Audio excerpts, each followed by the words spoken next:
நடைபெற்றது.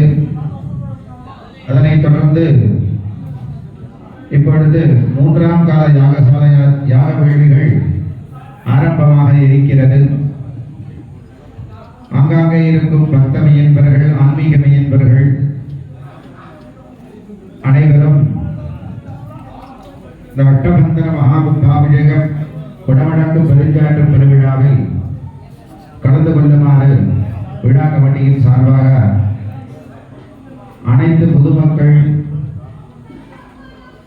ஆன்மீக மையன்பர்களை கேட்டுக்கொள்ளப்படுகிறோம். கும்பாபிஷேகம் என்பது வருடம் ஒரு முறையோ மாதம் ஒரு முறையோ வர்றது கிடையாது. 12 ஆண்டுக்கு ஒரு முறை தான் வரும்.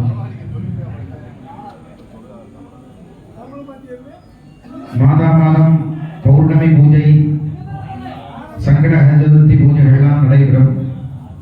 கும்பாபிஷேகம்னால் 12 ஆண்டுக்கு ஒரு முறை தான் நடைபெறும். இந்த கும்பாபிஷேக வைபவத்தில் நம்ம கலந்து கொண்டனா நிறைய விதமான சௌக்கியங்கள் நம்மளுக்கு கிடைக்கிறது அப்படின்னு சாஸ்திரங்கள்லாம் கூறியிருக்கு. நம்ம வார காலத்திலேயே இங்க நடக்கிறது. இந்த வைபவத்துல நம்ம கலந்துக்கணும். இங்க விசேஷமான பூஜைகள்லாம் நடைபெறுது. இதுல கலந்துக்கணும்னாலே சுவாமி அனுகிரகம் வேணும். உச்சிமாதாரியம்மன் நம்மளுக்கு அருள் இருந்தால்தான் நம்ம கலந்துக்கவே முடியும். அப்ப நம்ம இங்க இருந்துட்டு கலந்துக்காம வரக்கூடாது. அதனால ஆங்காங்கே இருக்க பக்தமை என்பவர்கள்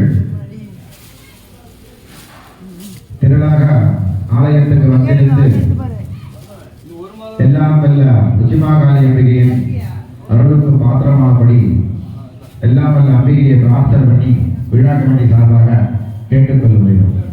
அரணம் பார்வதி பததே ஹர